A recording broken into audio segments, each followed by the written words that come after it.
જામનગરના વિપક્ષના નગર સેવિકા રચના નંદાણીયા જે અવારનવાર ચર્ચામાં આવે છે, અવારનવાર કોઈ પણ અધિકારી સાથે બાદ ભીડી લે છે, આજે ફરી એક વખત મેદાનમાં આવ્યા છે અને જામનગરના જે લોકો છે, જે લોકોને જે સરકારી અધિકારીઓ હેરાન કરી રહ્યા છે, તેમની માટે તેઓ સામે ઊભા છે અને અધિકારીઓને ખખડાવી રહ્યા છે અને ધરણા પણ કર્યા છે। નમસ્કાર, નિર્ભય ન્યૂઝ સાથે હું છું રિદ્ધિ। જામનગરના જે વિપક્ષના નગર સેવિકા છે રચના નંદાણીયા, અવારનવાર આપણે જોયું છે કે ઘણી બધી બાબત એવી છે કે જેઓ મેદાનમાં આવે છે અને ક્યારેક તો અધિકારીઓને મારવા પણ દોડ્યા છે। આ વખતે રચના નંદાણીયાએ મુદ્દો ઉઠાવ્યો છે કે જે લાખોટા તળાવની પાસે જે રેકડીઓ લઈને જે લોકો કામ ધંધો કરી રહ્યા છે અને એમની જે રેકડીઓ છે તે હટાવવામાં આવી છે, એટલે હવે રચના નંદાણીયા સહિત અનેક વિપક્ષની જે મહિલાઓ છે તે પણ મેદાનમાં આવી મનપામાં સ્ટેન્ડિંગ કમિટીની ઓફિસની પાસે જ હોબાળો મચાવ્યો। નગર સેવિકા જે રચના નંદાણીયા છે તેમનું કહેવું એવું છે કે જો તમે 3 થી 4 લોકોની રેકડીઓ હટાવી રહ્યા છો અને તમને એમનાથી જ વાંધો હોય તો સ્પષ્ટ કહી દો, અને કા પછી તમને જો નડતરરૂપ હોય તો તમે આખા જામનગરની અંદર ફરો અને જેટલી પણ આવી નડતરરૂપ જે કામગીરી થઈ રહી છે કે પછી કોઈ પણ વસ્તુ મૂકવામાં આવી છે, કોઈ ધંધા કરી રહ્યા છે, લારી ગલા ઊભા છે, એ તમામને હટાવી દો। તમે ખાલી ફક્ત 3-4 લોકોને હેરાન કરીને સાબિત શું કરવા માંગો છો? તમને કોણ તમારા કાન ભરી જાય છે કે આ વ્યક્તિઓ અહીંયા નડતરરૂપ થઈ રહ્યા છે? જ્યારે આ બધું થઈ રહ્યું હતું એ જ સમય દરમિયાન જે રચના નંદાણીયા છે એમની અને જે એમની સાથે ઘણી બધી મહિલાઓ આવી હતી તેમની પણ અટકાયત કરવામાં આવી છે, પોલીસ એમને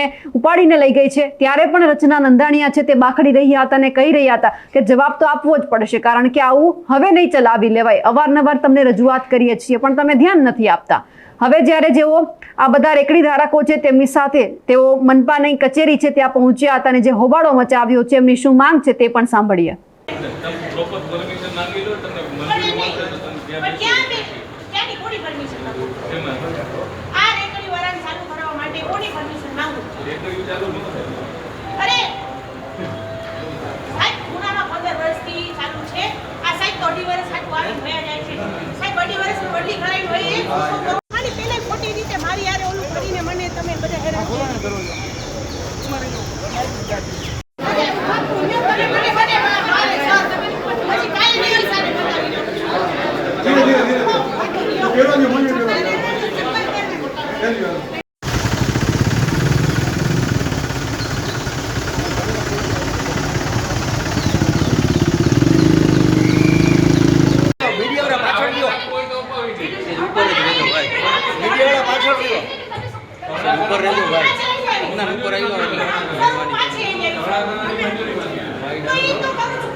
વચ્ચે બેસી જવાનું બસ।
તમારે મંજૂરી ધરણા કરવો હોય તો મંજૂરી માંગી લો સર। હું ઈ જ કુટુંબની છું, જે કુટુંબ આયા છે ને એક વ્યક્તિ મોટું છે ને જે કુટુંબ આયા હેડ છે, રાજ કરે છે, ઈ પરિસ્થિતિમાં અમારે ધરણા કરવાની મંજૂરી હોય તો મને લેટર તો લખવા દયો। હું નાના પ્લાન્ટી ડિસાઈડ કેને કરવાનો હોય, જ્યારે રોડ ઉપર કોઈ કરવું હોય ને તો અહીંયાના ટ્રસ્ટી દેવાય। સરકારી કરતા ડિસ્ટર્બ કરો છો અરે ક્યાં ડિસ્ટર્બ? તમારી મંજૂરી માંગી તમે ભણેલા થઈને આવું કરો, કોઈ છોકરાના ધંધા બે સારું રેકડી વાળા બધે વાંધો નહીં. હા, હવે ભાઈ. ફોટામાં આવી ગયા કાલે. મહિલા પોલીસ હતા ને. આમ જો જેની રેકડી કાઢ છે ઈ આવ્યો ફરી શું કીધું ને હા પણ અમે આપી દઈશું. ફરી છોડજો તો ફરી હું અહીં આવીશ આપી દઈશું. આ કમિશનર સાહેબને તો હું તો કહું કાલ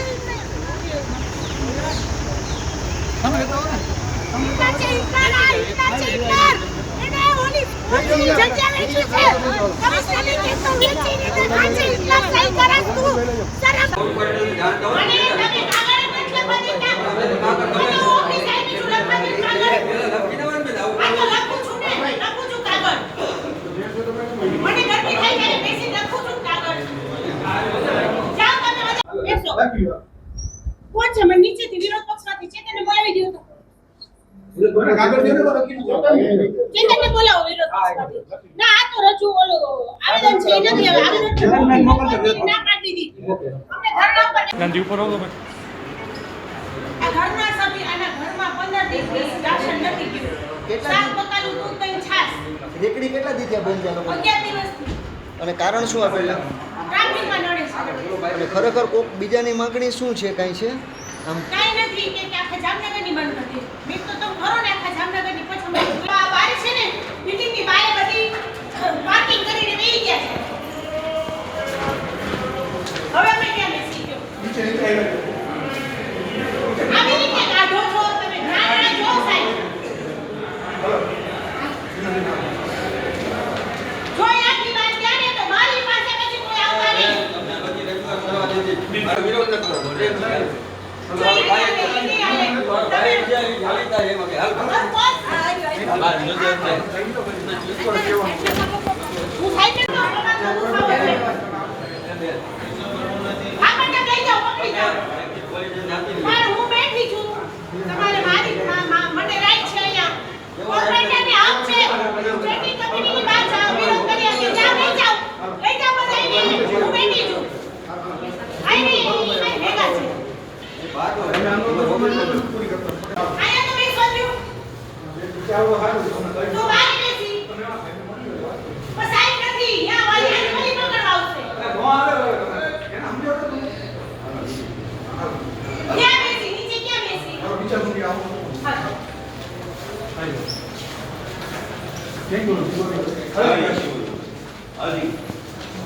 મેદાન વેચવા કાઢ્યું છે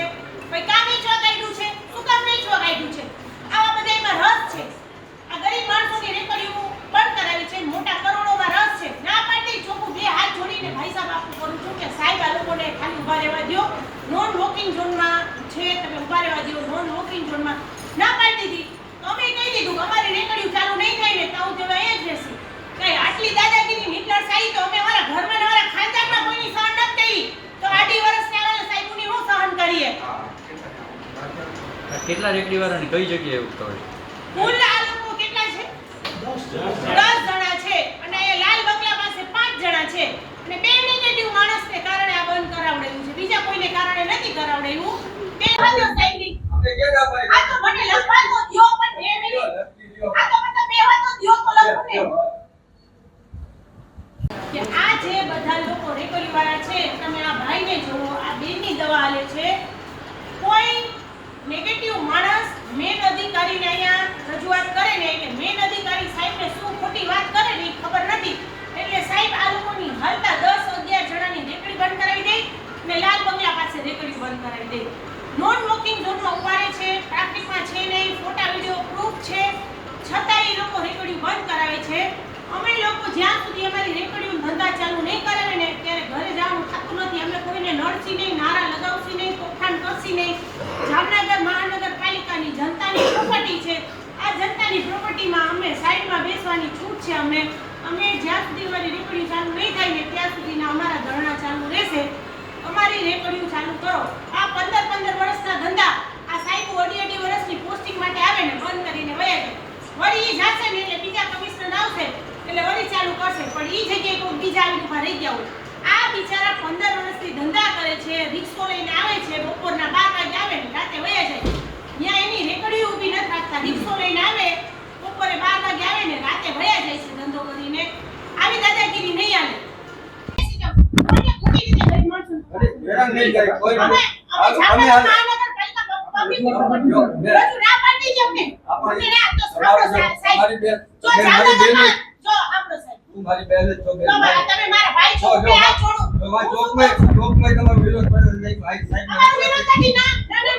સાહેબે ના પાડી દીધી અમારું ફેમિલી છે સાહેબ મળી લીધું ના તમે સમજો જ્યાં સુધી અત્યારે જામનગરની જ્યાં સુધી હવે તો ના